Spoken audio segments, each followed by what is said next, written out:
लोगों को तुम अपना प्लान मत बताओ, लोगों को तुम अपना प्लान मत बताओ, उन्हें अपना रिजल्ट दिखाओ।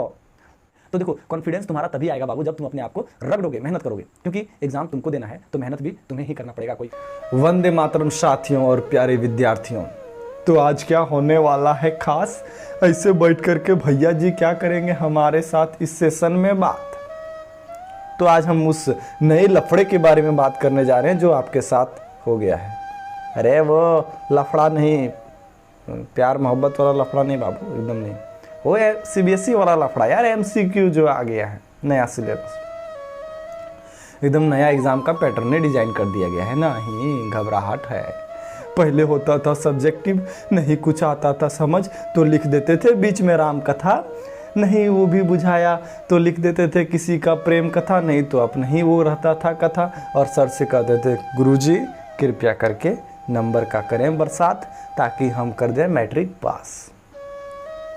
तो वीडियो शुरू करने से पहले मैं थोड़ा सा एक पॉइंट को डिस्कस कर दूं कि थोड़ा मेरा तबीयत ख़राब चल रहा है कुछ दिनों से, तो फिर भी मैंने वीडियो बनाना उचित समझा क्योंकि it is necessary to discuss with you this new pattern. ये नया जो पैटर्न आया है बाबू, वो डिस्कस करना बहुत ज़रूरी था क्योंकि एमसीक्यू वाला पैटर्न टोटली नया है स्टूडेंट के लिए, वो प्रॉब्लम क्रिएट कर रहा है। तो अभी क्लियर हो जाएगा कि कितना आसान है ये, तो फिर उसको डिस्कस करेंगे। उससे पहले एक शायरी हो जाए, तो एक शायरी इस प्रकार से है कि लोगों को तुम अपना प्लान मत बताओ, लोगों को तुम अपना प्लान मत बताओ, उन्हें अपना रिजल्ट दिखाओ।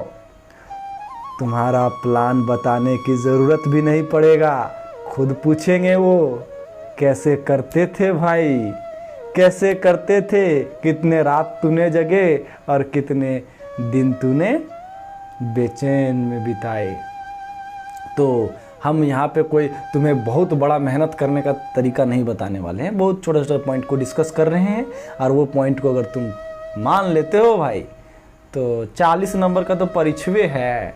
कितना चाहिए? 35, हाँ 38 में आ जाएगा, टेंशन नहीं लेना है। चलो करते हैं फिर शुरुआत बिना किसी बात, देन लेट्स स्टार्ट।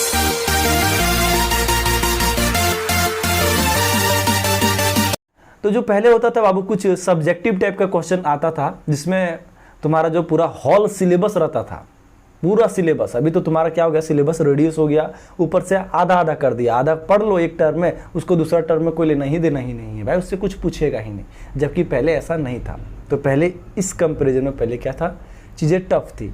पहले क्या होता था कि अगर तुम आंसर से रिलेटेड कुछ भी थोड़ा सा जान रहे हो तो उससे तुम जोड़ जाड़ करके लिख देते थे तो कुछ नंबर मिल जाता था, लेकिन अब ऐसा नहीं होगा। क्यों? क्योंकि अब कुछ लिखना ही नहीं है अभी तो मैंने थोड़ा पहले ही बता दिया है कि मेरा तबीयत थोड़ा डाउन चल रहा है इसलिए कट कर रहा हूँ। तो अब कुछ लिखना ही नहीं, अभी 2D पॉइंट गोल गोल घेरना है। अगर गोल गोल सही घेरा गया तो नंबर मिल गया, और गलत घेरा गया काटम कुटुम 0 नंबर। तो इस पॉइंट से तुम्हारा थोड़ा सा डिफ़िकल्ट भी हुआ है। तो देखो, सबका अपना अपना ओपिनियन है कि कुछ चीज़ें मुश्किलें बढ़ी भी है तो कुछ मुश्किलें आसान भी हुई है, और मेरा मानना है कि ये जो नया पैटर्न आया है वो बहुत आसान है।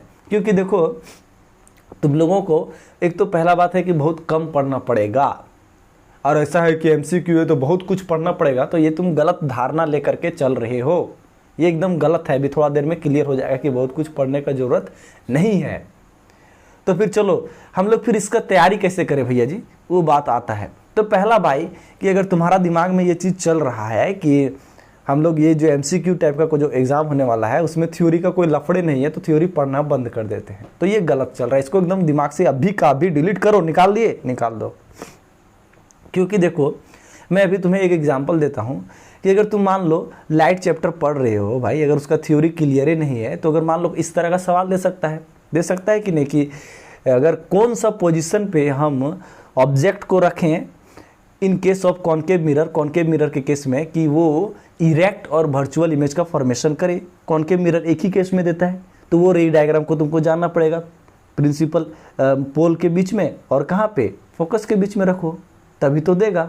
तो अगर ये रे डायग्राम तुम्हें समझना है तो ऑलरेडी मैंने वीडियो अपलोड करके रखा है।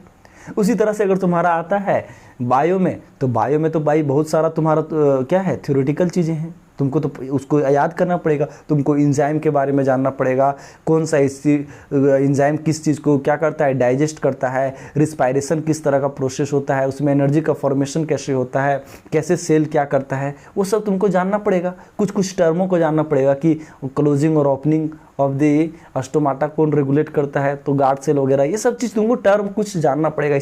इसी तरह से केमिस्ट्री का भी खेल है, तो उस केमिस्ट्री का खेल को भी समझ लो। रिएक्शन वगैरह तुमको थोड़ा सा जानना पड़ेगा, कुछ टर्म को जानना पड़ेगा कि एसिड बेस जब रिएक्ट करेगा तो किस तरह के चीज़ें फॉर्म होगा, तुमको एसिड को डिटेक्ट करने के लिए क्या करना पड़ेगा, ये सब वगैरह वगैरह बहुत सारा चीज़ को जानना पड़ेगा। प्लास्टर ऑफ पेरिस का तुम्हारा फार्मूला क्या है, जिम्सम का फॉर्मेशन कैसे होता है, ये सब तुमको जानना पड़ेगा ही पड़ेगा। रिएक्टिविटी सीरीज को थोड़ा सा देखना होगा, क्योंकि रिएक्शन अगर दे दिया, देगा प्रोडक्ट क्या बनेगा इसका, इस तरह करके दे सकता है।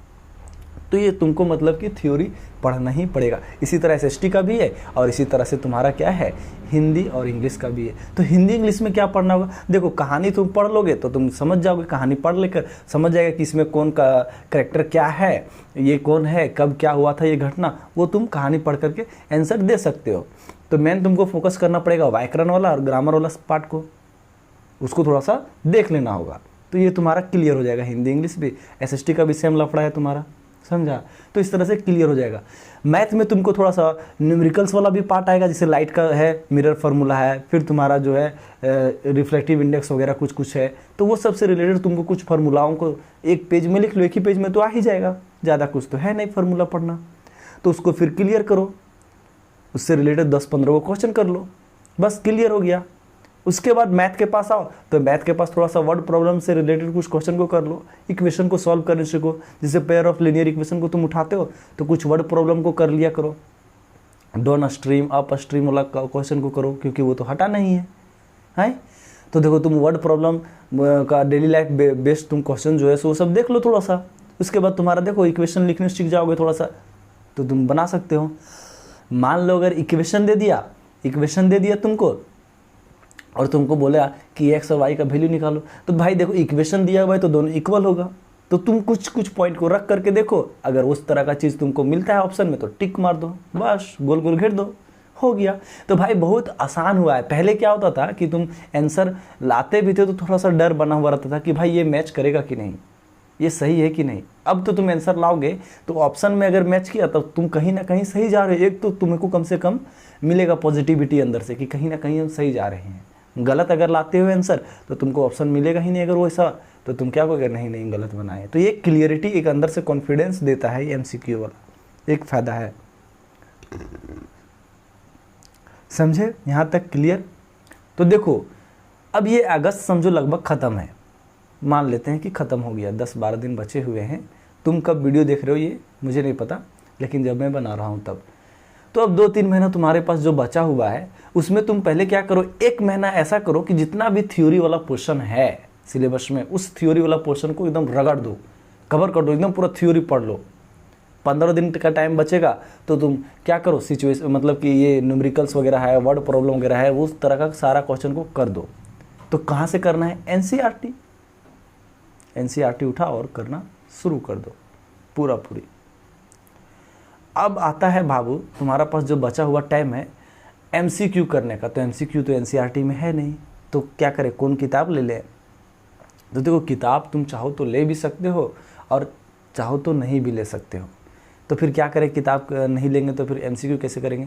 बेस्ट वे है कि कोई किताब लो, मार्केट में जाओ और एमसीक्यू से रिलेटेड जो नया किताब आया होगा वो ले लो, और सवाल वगैरह का जो भी चीज़ आता है, बहुत सारा एग्ज़ाम आइडिया वगैरह आते रहता है, तो वो सब तुम चेकआउट कर सकते हो।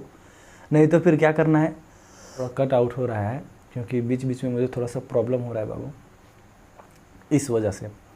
नहीं तो फिर तुम लोग क्या करो कि पैसा उतना इन्वेस्ट अगर नहीं करना है, वैसे तो पैसा हम लोग अधिक से अधिक खर्चा कर देते हैं किताब कॉपी में, हम लोग सोचने लगता है, लेकिन सोचना नहीं चाहिए किताब कॉपी में।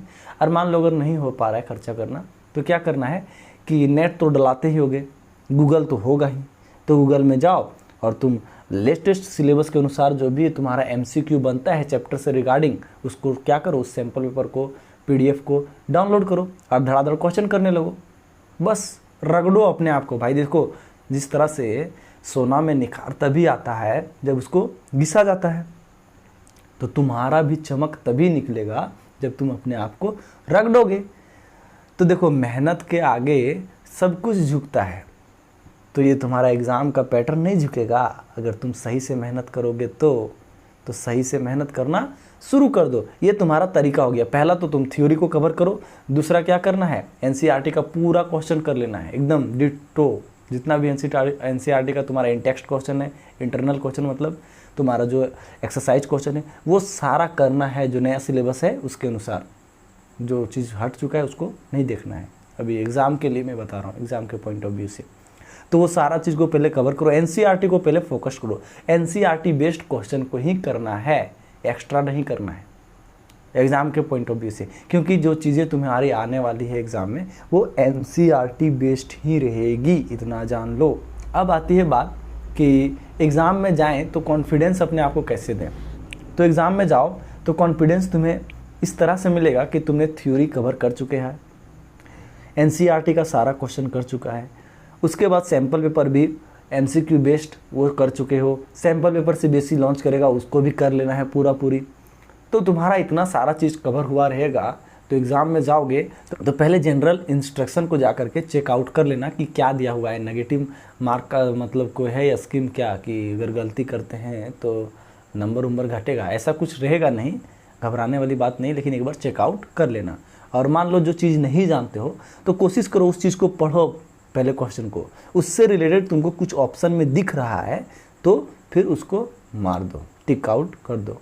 और नहीं समझ में आता है तो बी ऑप्शन को मार दो। क्यों बी ऑप्शन?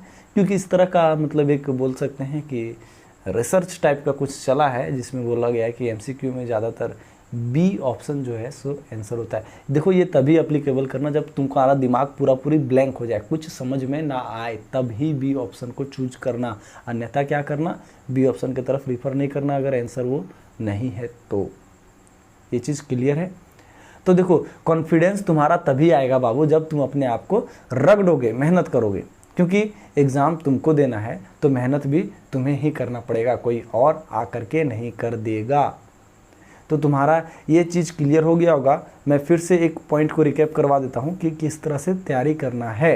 तो एक चैप्टर से 50-100 जो भी बनता है उतना कवर कर लेना है, और कवर करने के बाद तुम्हारे अंदर इतना कॉन्फिडेंस आ जाएगा कि तुम एग्ज़ाम को फोड़ सकते हो। कोई भी एग्ज़ाम होगा एकदम मस्त से बैठेगा। तो फिर तैयारी पे लग जाओ, घबराना नहीं है। जो भी होगा प्रॉब्लम वो मेरे साथ डिस्कस करो, कमेंट करो। मेरा इंस्टा आईडी का लिंक दिया हुआ है, वहाँ पर तुम मुझे मैसेज कर सकते हो, मैं प्रॉब्लम को सॉल्व करूँगा और श्योर करूँगा। कोई भी डिस्कशन कर सकते हो बेहिचक। तो वंदे मातरम साथियों, फिर मिलते हैं हम लोग नेक्स्ट वीडियो में किसी नए टॉपिक के साथ। और कोई भी प्रॉब्लम होगा तो आप बेहिचक हमसे डिस्कस कीजिए, डिस्क्रिप्शन में लिंक दिया हुआ है। और फिर हम लोग एमसीक्यू भी करने का कोशिश करेंगे इस चैनल में। तो फिर मिलते हैं नेक्स्ट वीडियो में।